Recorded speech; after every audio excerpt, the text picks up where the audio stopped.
Olivier Bancoult et les Sagossiens ont manifesté pacifiquement devant le siège de l'ambassade de la Grande-Bretagne à Port-Louis.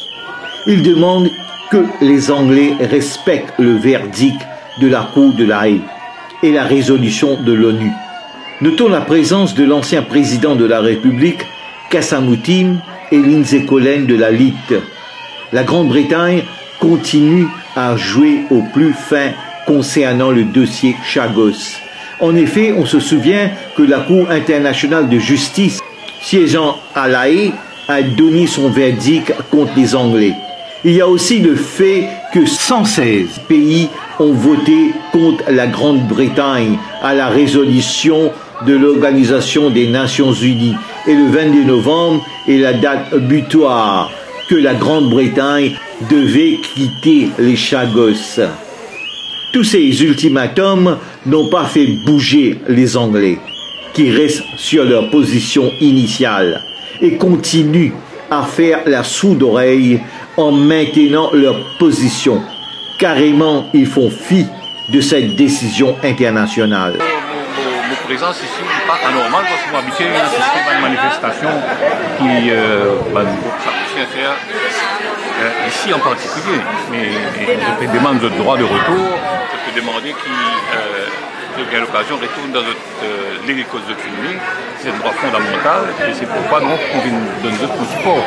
Mais en plus, ça en est là, il est important parce qu'il y a une décision de la Cour internationale de justice et les Nations Unies pour que l'Angleterre retourne à Maurice sous souveraineté, quitte Diego, quitte les Chagos pour que Maurice devienne un vrai pays complètement décolonisé. Donc aujourd'hui, c'est pour support et les Chagossiens et l'État mauricien qui sont présents ici.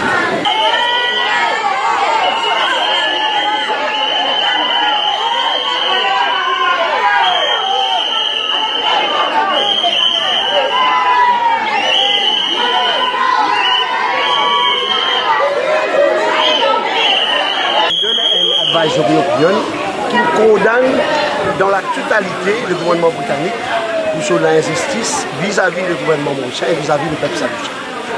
Suivant de ça, il y a une résolution dans les Nations Unies le 22 mai, ça l'année-là, que la résolution là dit clairement que le gouvernement anglais a un délai de 6 mois pour évacuer Sagos et il arrête son occupation illégale.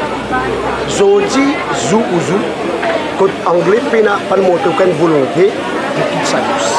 Donc on peut subir une injustice, donc on peut subir une souffrance que le gouvernement anglais continue à faire avec le peuple sagossien et aussi une violation qu'il fait vis-à-vis des Nations Unies et vis-à-vis des droits de l'homme.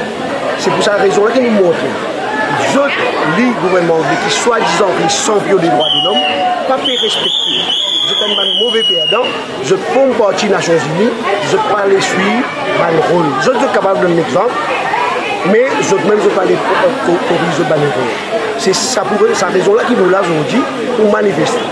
Nous espérons que ça, ce n'est pas une affaire seulement concernant Sagossien, il concerne l'île Maurice, si vraiment nous sincères, si vraiment nous sommes vrais patriotes, l'île Maurice besoin de parler de nous.